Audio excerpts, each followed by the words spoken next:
구약성경 호세아서 13장 7절에서 14절까지의 말씀입니다. 그러므로 내가 그들에게 사자 같고 길가에서 기다리는 표범 같으리니 내가 새끼 잃은 곰같이 그들을 만나 그의 염통 거풀을 찢고 거기서 암사자같이 그들을 삼키리라. 들짐승이 그들을 찢으리라. 이스라엘아, 내가 패망하였나니 이는 너를 도와주는 나를 대적함이니라. 전에 내가 이르기를 내게 왕과 지도자들을 주소서 하였느니라. 내 모든 성읍에서 너를 구원할 자 곧 내 왕이 이제 어디에 있으며 내 재판장이 어디에 있느냐. 내가 분노함으로 내게 왕을 주고 진노함으로 패하였노라. 에브라임의 불의가 봉함되었고 그 죄가 저장되었나니 해산하는 여인의 어려움이 그에게 임하리라. 그는 지혜 없는 자식이로다.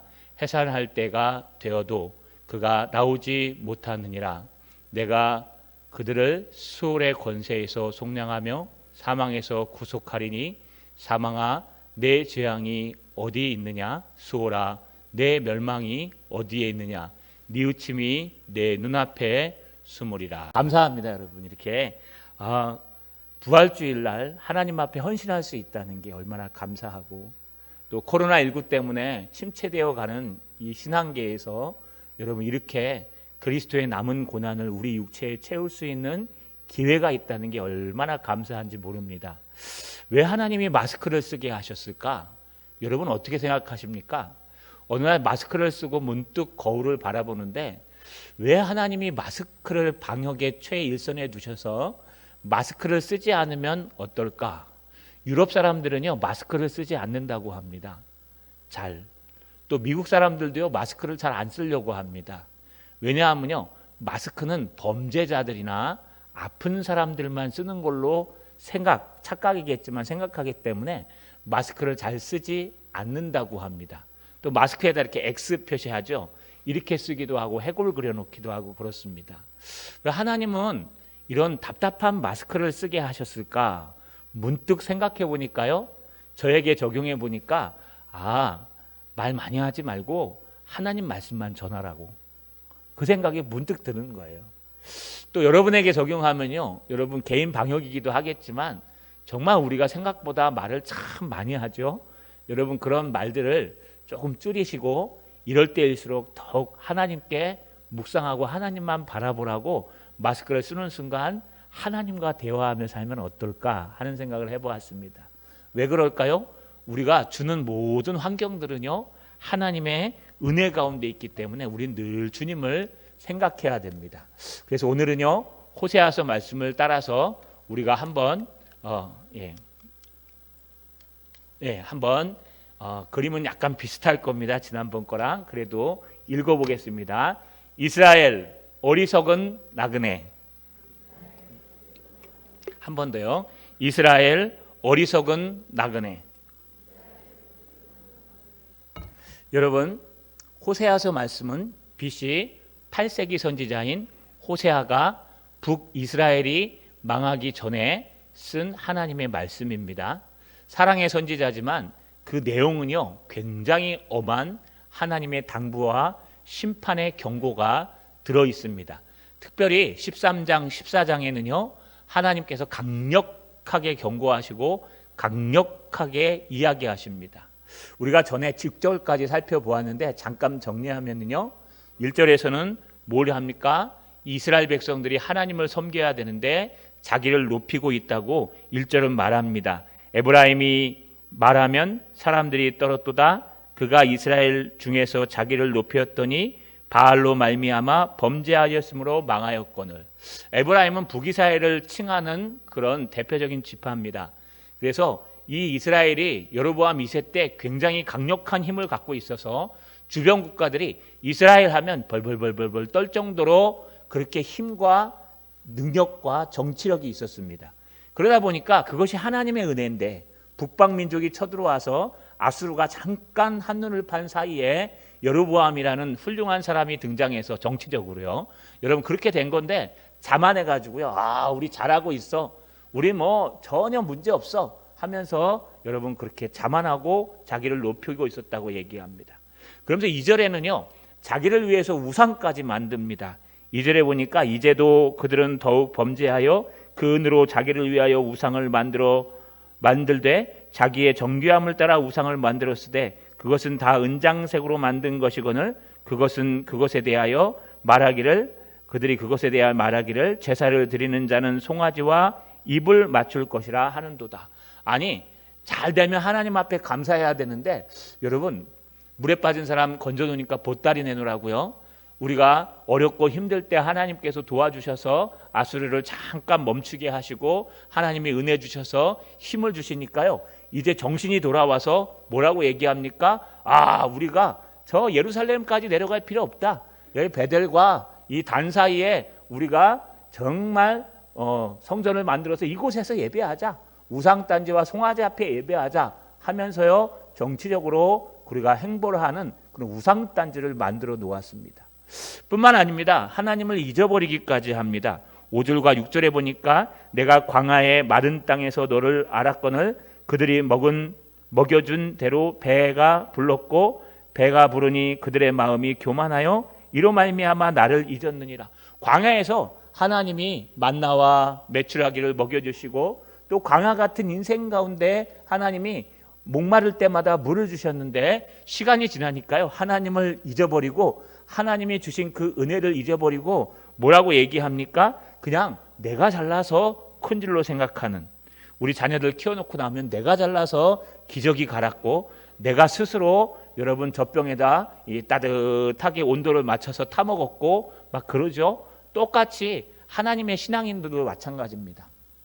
정말 어렵고 힘든 하나님의 신앙인들을 하나님께서 세워놓으시니까 그들은요 오히려 자기가 잘나서 그런 줄 알고 이스라엘 백성들이 잠깐의 은혜를 가지고 교만하고 또 우상을 만들고 하나님을 잊어버렸습니다. 심지어 9절에 보니까 하나님을 대적하기까지 합니다. 이스라엘아 내가 패망하였나니 이는 너를 도와주는 나를 대적함이니라. 아니 이제는 하나님에 대적해요. 하나님까지 대적합니다. 이게 비유가 맞을지 모르겠는데 한번 가만히 생각해 보십시오. 어린아이가 태어났어요. 자녀들이 너무 이쁘죠. 그래서 그 자녀들을 잘 키웠습니다. 키우고 기저귀를 갈고 진자리 마른 자리 다 고쳐 누워주고 또 열심히 아버지는 바깥에서 일을 해서 수업료 대주고 또 뭐합니까? 과외 대주고 또 학원비 대주고 기숙사비 대주고 또 예전에는 육성회비도 있었죠. 육성회비 대주고 옷도 사주고 여러분 많은 것들을 해주고 점점 잘해서 여러분 공부를 잘하게 됩니다. 그래서 좋은 곳에 가고 좋은 곳에 취업을 합니다. 그러고 나면 뭐라 그래요? 엄마 아빠가 나한테 해준 게 뭐가 있는데? 그럴 때가 있지 않습니까? 가끔 화나면 집을 뛰쳐나가기도 하고 말을 듣지 않기도 하고 여러분 그렇게 하나님께서 우리를 광야에서 인도해 주시고 메추라기와 만나를 먹여주시고 우리가 어렵고 힘들 때 기도할 때마다 은혜를 주시고 항상 함께해 주셨는데 시간이 지나고 좀 잘 되니까요 내가 공부를 잘해갖고 이렇게 잘 된 거야. 시간이 지나니까요 이제 더 이상 우리 뭐 엄마 아버지 필요 없어요. 우리 그냥 가까운 곳에 잘 학교만 다니면 되고 잘 이렇게 직장만 다니면 돼요 하면서 하나님께서 도와주신 걸 다 잊어버려요. 심지어는요 하나님의 그 이름까지 잊어버리고 은혜까지 잊어버려요. 이제 거꾸로 엄마 아빠를 가리키죠. 똑같습니다. 하나님을 가리켜요. 하나님 어떻게 그러실 수가 있어요? 하나님 어떻게 이러실 수가 있어요? 내가 하나님 앞에 해드린 게 얼만데요? 내가 밤이 맞도록 기도한 적도 있고요. 하나님 앞에 얼마나 헌신하고 최선을 다하고 희생했는데 이러실 수가 있습니까? 주님 하면서요. 오히려 그들은 어리석은 나그네와 같은 인생을 살면서 하나님께 대적하고 하나님을 대항하는 사람이 되었다는 것입니다. 그러면 이들을 향해서 하나님은 어떤 모습을 갖고 있을까요? 어떤 모습을 갖고 있을까요? 우리 따라 읽어보겠습니다. 하나님의 모습은 들짐승이다. 좀 이상하죠? 따라서 읽습니다. 하나님의 모습은 들짐승이다. 이들을 향해서요 하나님이 참으시다가 이제는 이들이 멸망하기 직전에 하나님은 이런 모습을 갖기 시작합니다. 가장 하나님의 첫 번째 모습은요, 하나님은 사자를 기다리는 표범처럼 등장합니다. 오늘 7절과 8절에 보니까 그러므로 내가 저희에게 사자 같고 길가에서 기다리는 표범 같으니라. 내가 새끼를 잃은 곰같이 저희를 만나 그 염통 거풀을 찢고 거기서 암사자같이 저희를 삼키리라. 들짐승이 저희를 찢으리라. 여러분, 세 가지 모습을 표현합니다. 이 세 가지 모습이 무엇일까요? 여러분, 사자 같다. 사자같이 길에서 기다리고 이렇게 기다리고 있어요. 사자 아시죠? 사자가 깃털이 있어갖고 하고 하면요, 사자가 엄청납니다. 한번 물면은요, 여러분 이게 관통이 될 정도로, 또 여러분 한번 이렇게 한번 핥히면요, 여기 막 10cm, 20cm 정도 찢어질 정도로 사자는 여러분 밀림의 제왕이었습니다. 이 사자가 어떤 모습을 하고 있다 그랬습니까? 사자같이 너희를 기다리고 있겠다. 하나님의 모습이에요. 하나님의 모습, 하나님의 은혜를 잃어버리고 자기를 높이고 내 스스로 살기 위해 몸부림치고 하나님께 대적하고 오히려 하나님의 뜻에 반항하는 그런 이스라엘 백성들, 망하기 직전의 신앙의 모습이 이렇습니다. 그럴 때 하나님께서는 그들을 향해서 사랑이 많으시니까 참고 기다리셔야 되겠죠. 그들을 향해서 하나님은 참고 기다리시며 또 언제든지 다 허용해 주시고 네가 무엇은 잘못을 해도 나는 너를 기억하고 너를 버리지 않아. 그건 맞아요. 틀리지 않아요. 그런데 주님은 꼭 그렇지만은 않아요. 주님은 여러분 정말 하나님의 백성이라면 야단치게 돼 있어요. 자녀들이 잘못하는데 야단 안 치는 부모님 보셨어요? 자녀들이 도둑질해 갖고 왔는데 얘야 잘했다. 너는 정말 큰 도둑이 되겠구나. 너 이 나라를 도둑질하는 그런 높은 자리에 올라가겠고, 이런 사람이 있습니까? 그런 사람은 없어요. 가서 두들겨 패면 안 되죠. 야단치고 또 막 혼내겠죠. 바르게 잡기 위해서. 여러분, 세상에 나가서 잘못했는데 정말 그것을 그냥 놔두는 부모님이 많이 있겠습니까? 그렇다면 그것은 어쩌면 부모님의 자격이 없을 수도 있습니다. 하물며 하나님께서도 하나님의 사랑하는 백성들이 잘못할 때에 틀림없이 우리를 지적하신다는 거예요. 저는 일주일 동안 고난주간 특별 새벽기도회 소아시아의 7교회를 하면서요, 참 연구하면서 정말 죽을 둥살둥 한번 해봤습니다. 이찬 교수님의 이 두꺼운 책인데 상하로 나왔는데 이만한 거, 이상훈 교수님의 이만한 책, 그리고 박영서 목사님의 2권짜리, 또 여러분 막 이렇게 갖다 놓고 이렇게 또 다행히 컴퓨터로 얻은 것도 있어요 해가지고 그 책을 다 보고 준비하고 새벽에 한 15분 하는데요, 정말 하면서 느꼈던 게 있어요. 사대교회랑 라우디게아 교회. 사대교회는요, 우리는 살아있어, 우리 교회는 살아있어, 괜찮아. 그러나 주님이 보시기엔 죽은 교회예요. 라우디게아 교회 뭐라 그러는지 압니까? 우리는 부요해, 풍요해, 부족함이 없어, 우리는 만족해. 그랬는데 주님이 보시기엔 빈곤하고 여러분 가난하고 벌거벗었고 여러분 빈꽃한 그런 모습이었어요. 그러니까 우리의 눈과 주님의 눈은 다른 거예요. 우리의 눈과 주님의 눈은 완전히 달라요. 오히려요, 흰말이 하나 없는 그냥 적은 교회 빌라델비아 교회를 향해서 뭐라 그래요? 너희가 적은 능력을 가지고도 하나님의 인내의 말씀을 끝까지 지키고 또 하나님의 이름을 부인하지 않았구나. 내가 천국 열쇠를 가지고 너희 앞에 천국 문을 활짝 열어놨으니 걱정하지 마라. 근데 오늘 새벽에 제가 은혜 받은 말씀은요, 그 라우디게아 교회를 야단치시면서 칭찬이 하나도 없어요. 야단치시면서 뭐라 그러냐 하면, 여러분이 잘 외우는 말씀 있죠? 내가 문 밖에 서서 기다리노니 네가 문을 열기만 하면 내가 들어가서 내가 너로 더불어 먹고 너는 나로 더불어 먹으리라. 이게요, 빌라델비아 교회에 한 게 아니에요. 라우디게아 교회에 하신 말씀이에요. 그러니까 주님이 원하시는 것은요, 돌아오라는 거예요. 너의 그 교만함에서 돌아오고 너의 그 자만함에서 돌아오고 너의 그 대적함에서 돌아오고 하나님께 돌아오면 언제든지 문만 열면 내가 들어갈게. 근데 돌아오기 전에 하나님은 어떤 모습이냐? 우는 사자와 같은 모습으로 기다려요. 자, 앞에는 그들은 뭐예요? 지금 그들은 나그네예요. 한 번밖에 살지 못하는 인생인데 그 인생은 천년만년 살 것처럼 아둥바둥거리면서요, 하나님은 단대 없고 여러분 오직 이 땅의 삶에 집중하면서 살아가요.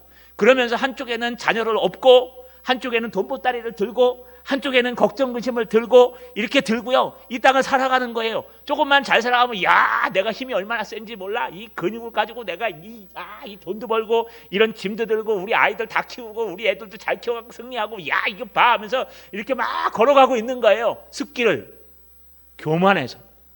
하나님은 온데가 안 되고, 처음 들 때는요, 하나님 이렇게 오고 무거운데 어떡합니까? 하나님 이렇게 힘들고 있는데 어떡합니까? 그럼 주님이 그 멍에를 같이 져주시고, 그 길에 돌뿌리가 있으면 치워주시고, 그 가난한 곳이 있으면 해결해 주시고 이랬는데, 조금 살만하고 조금 능력이 생기고 나니까요, 여러분 이 한쪽에는 돈과 명예와 권력과, 한쪽에는 모든 짐들과 어깨에는 여러분 모든 식구들을 다 거느리고 감사, 야 내가 얼마나 힘이 세갖고 이렇게 걸어가는 줄 알아? 나는 대단한 사람이야. 하나님 필요 없어. 뭐 이거 뭐 없어 사는데, 돈만 있으면 사고 명예만 있으면 사는, 이렇게 걸어가고 있는 거예요. 오히려 하나님을 대적하고. 그때 하나님께서 이들을 향해서 어떻게 나타나시냐? 그 걸어가는 길에 숨어있는 사자처럼 숨어 계시는 거예요. 여러분, 사자가 숨어 있어요. 조금만 가면요 난리가 나요. 제가 요즘 아침에 산에 이제 일주일에 한 두세 번 올라갑니다. 매일은 안 가고. 근데 저번 여름에 올라가는데요, 뱀한테 물릴 뻔했어요. 예, 그거 이렇게 딱 올라가는데 기둥이 딱 하나가 있는데요, 이쪽엔 큰 길, 이쪽엔 좁아요. 중간에 기둥이 3분의 2 정도에 있어요. 우리 올라가시면. 그럼 우리 기독교인들은 어디로 갑니까? 넓은 데로 갑니까? 좁은 데로 갑니까? 참 이게 심리가 이상해요. 왠지 넓은 데로 가면은 천국으로 가는 좁은 문으로 들어가라 그래서 좁은 길로 가고 싶어요. 그래서 오른쪽 좁은 길로 딱 가는데 아줌마 하나가요, 그 좁은 길로 오는 거예요. 또 하필면 좀 넓은 길로 다니지. 너는, 그러면 저도 넓은 길로 가면 되는데. 근데 어머나, 그런데 막 뱀이 쫙 가는데 식은땀이 확 나는 거예요. 저는 운전하다가도 뱀 보면 차를 세워요. 무서워가지고. 뱀이 파충류가 제일로 싫어요, 제가. 그래서 제가 동남아시아 선교를 잘 못 갑니다. 이 도마뱀이 막 있다 그러더라고요. 저는 막 뱀만 보면 기겁을 해요. 뱀이 이 땅의 모든 생물 중에 가장 싫어요. 바퀴벌레도 만지고 귀뚜라미도 만지고 뭐 튀겨 먹기도 하고 했는데, 뱀은 안 돼요. 군대에서 뱀은 한번 먹어보긴 했는데 뱀은 안 돼요, 아직도. 근데 여러분, 그 뱀이 있는데 깜짝 놀랐어요. 와, 집에 왔는데도 심장이 안 멈추니까. 그러니까 병이죠. 여러분, 사자가 숨어 있어요. 사자가 숨어 있어요. 그러면 사자가 나타나면 어떻게 돼요? 죽어요. 하나님이 사자처럼 너를 기다린대요. 사자만 있을까요? 여러분 7절에 그러므로 내가 그들에게 사자 같고 길가에서 기다리는 표범 같으니. 여러분 표범 보이시죠? 표범이 얼마나 무섭습니까? 잘 뜁니다. 잘 뛰어가지고 아무리 도망가도 잡힙니다. 또 표범의 이 이빨은요, 이 사자와 달리 이렇게 생겨가지고요, 한 번 걸으면 안 놓습니다. 그 정도로 무서운 표범이 기다리고 있어요. 여기서 끝나지 않아요. 우리가 걸어가는 그 길에요, 8절에 내가 새끼 잃은 곰같이 그들을 만나 그들의 염통 거풀을 찢고 거기서 암사자같이 저희를 삼키리라. 들짐승이 그들을 찢으리라.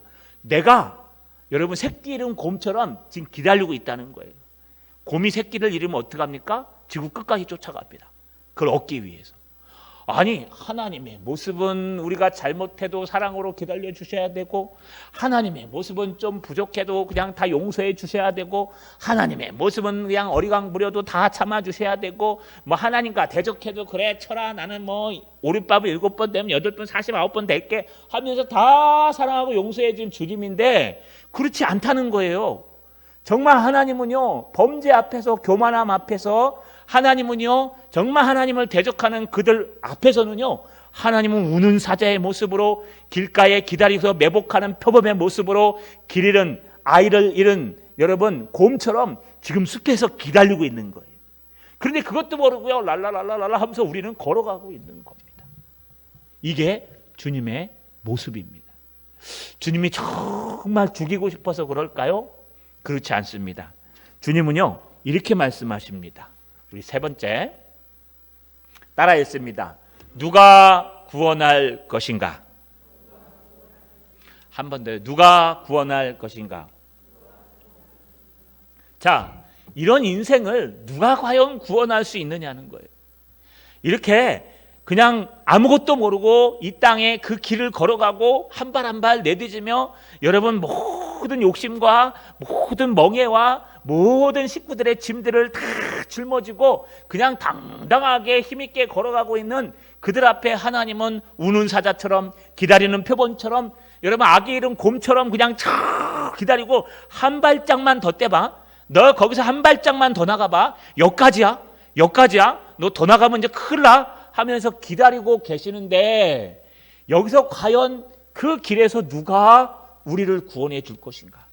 이 길에서 과연 누가 우리를 속량해 주시고 우리의 잘못을 회복해 주실 것인가? 거기에 대해서 주님은 이렇게 말씀하세요. 지난번에 나눴던 4절에 그러나 애굽 땅에 있을 때부터 나는 내 하나님 여호와라 나밖에 내가 다른 신을 알지 말 것이라 나 외에는 구원자가 없느니라. 오직 하나님, 오직 예수 그리스도로 구원을 얻을 수 있다는 거예요. 이 구원이라는 것이요, 여러분 예수 믿고 천국 가는 것만 구원이라고 아니다 그랬어요. 우리가 수요일 날 천년기 재림론 하면서 천년왕국을 배웠죠. 무천년설에 대해서 얘기했어요. 요즘 총신은 우리 합동측은 무천년설에 가깝습니다. 무천년설은 뭐냐 하면 예수님이 재림하시기 전에 천년왕국이 있을 것인데 여러분 그 천년왕국 예수님이 천년왕국이 있거나 예수님이 재림하신 후에 천년왕국이 있을 것인데 무천년설은 그건 상징적일 것이다. 그래서 그 천년왕국을 어떻게 해석하느냐? 지금 우리의 마음속에 있는 천국을 천년왕국이라고 해석합니다. 왜냐하면 이미 천국이 우리에게 와 있기 때문에. 그래서 우리는 천년왕국 속에 살아가는 우리 마음속에 있는 성령의 은혜로 우리 마음은 이미 온 천국입니다. 그래서 천국 속에 살아가야 되는데 우리가 그렇게 살지 못해요. 세상의 명예와 권력과 돈과 모든 욕심들 때문에 또 이 땅에 있는 모든 염려와 걱정과 모든 환난들 때문에 또 내가 짊어지고 가야 될 나의 십자가 멍에 또 나의 모든 식구들을 위해서 여러분 온 몸을 쥐고 좀 힘이 세고 똑똑한 사람은 막 이러고 가고요. 좀 부족한 사람은 질질 끌면서 가는 거예요. 이런 가는 속에서 누가 과연 여기서 우리를 구원해 줄 것인가? 이게 주님의 마음이에요. 누가 과연 저 눈을 열어서 정말 앞에 있는 표범과 사자와 곰을 보게 할 것인가? 누가 저 눈을 열어서 하나님이 하고 계심을 알게 할 것인가? 여러분 다 장님 같아요. 두아디라 교회를 향해서 주님이 뭐라 그래요? 너는 눈을 떴다고 하는데 장님이야. 눈먼 자와 똑같아. 너는 부유하다고 하는데 내가 볼 땐 가난해. 너는 지금 잘 본다고 얘기하는데 너의 그 지혜는 아무것도 없어. 세상 사람들이 자기 지혜로 하나님의 지혜를 알지 못함으로 하나님이 전도에 미련한 것으로 세상 사람 구원하기를 기뻐하셨다 그래요. 여러분 이런 상태에서 과연 누가 우리를 구원할 것인가? 누가 우리의 눈을 열게 할 것인가?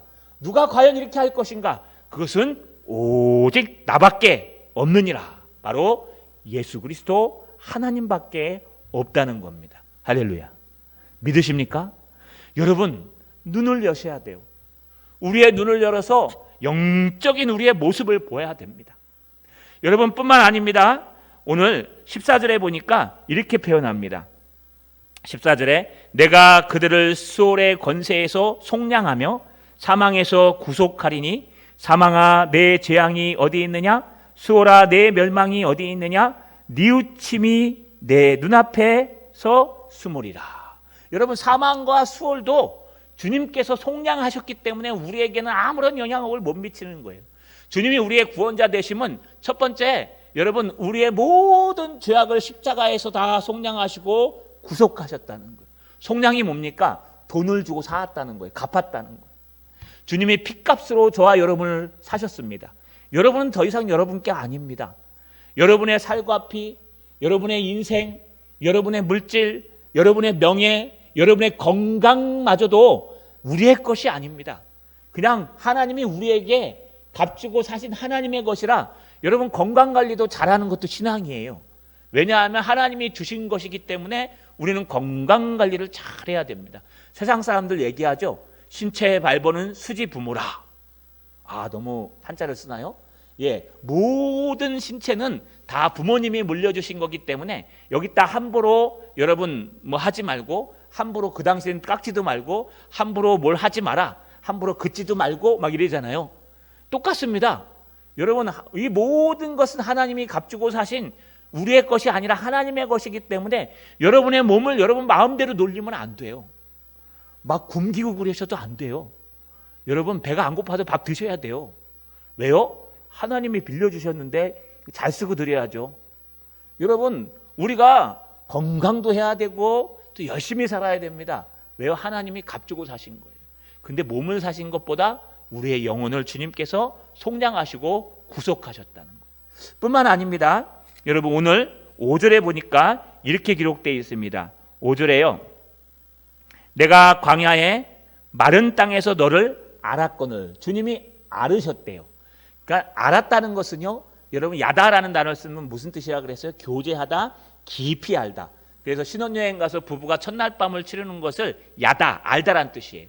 그래서 하나님이 우리를 깊게 알고 계신다. 어느 정도로? 우리보다 더 우리를 잘 알고 계세요. 그래서 우리를 하나님 앞에 열어만 드리면 다른 거 할 거 없어요. 욕심 내도 돼요. 그리고 한쪽에 근심 걱정 가져도 돼요. 여러분, 막 짐을 갖다 싸들머지고 다녀도 돼요. 앞에 사자와 여러분 표범과 앞에 곰이 안 보여도 돼요. 그런데 우리의 눈을 열어서 하나님만 바라보면 돼요. 오직 나밖에는 너를 구원할 자가 없느니라. 왜요? 주님이 기다리고 계시니까.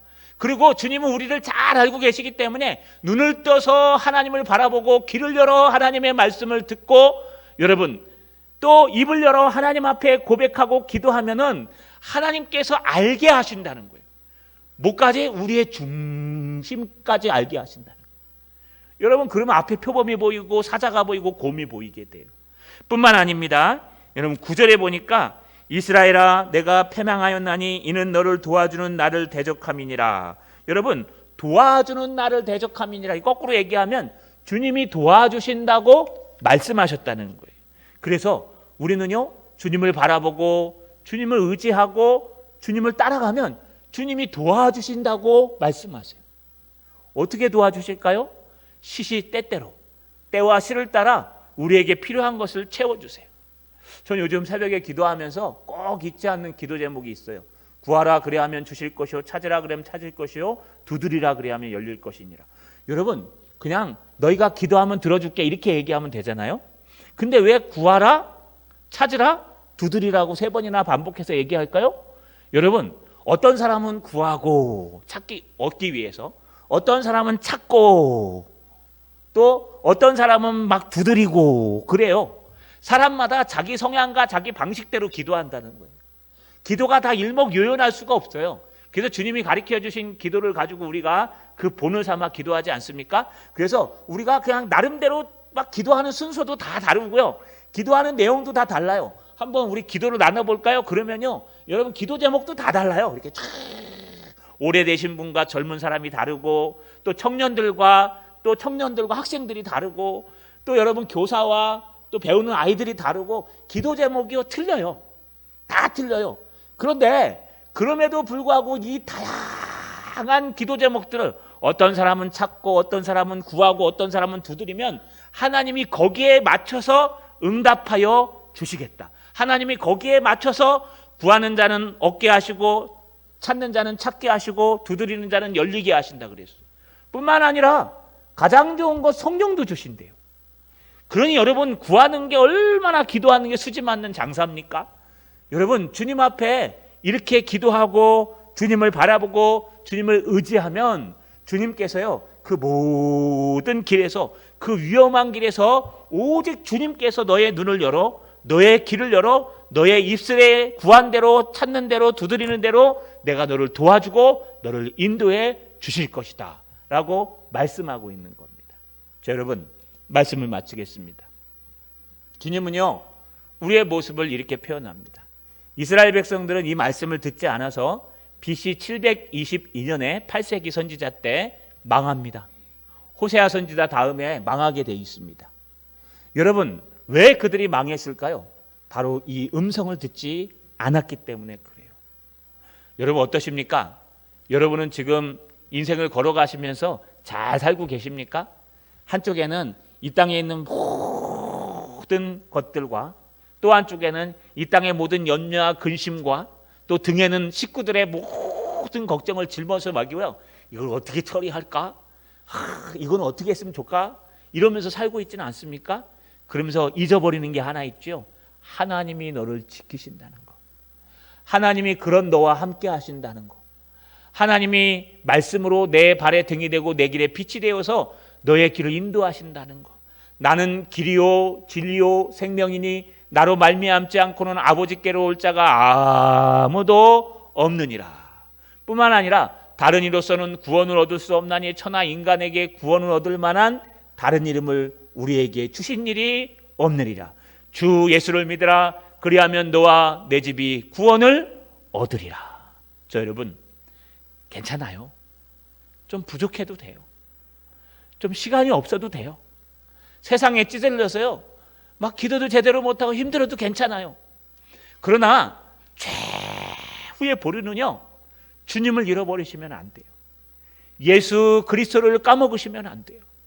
내가 아침에 일어나서 하나님 앞에 하루를 기도하고, 운전하기 전에 하나님 앞에 기도하고, 삶을 살기 전에 하나님 앞에 기도하고, 직장에 나가서 하나님 앞에 기도하고, 자기 전에 감사요 하나님 앞에 기도하고, 하나님을 늘 따르고 교제하면 주님께서 우리를 속량하시고 주님께서 우리를 도와주시고 우리를 잘 아시기 때문에 구원해 주신다는 거, 한 주간 동안 잊지 않는 여러분 되시기를 주님의 이름으로 축원합니다.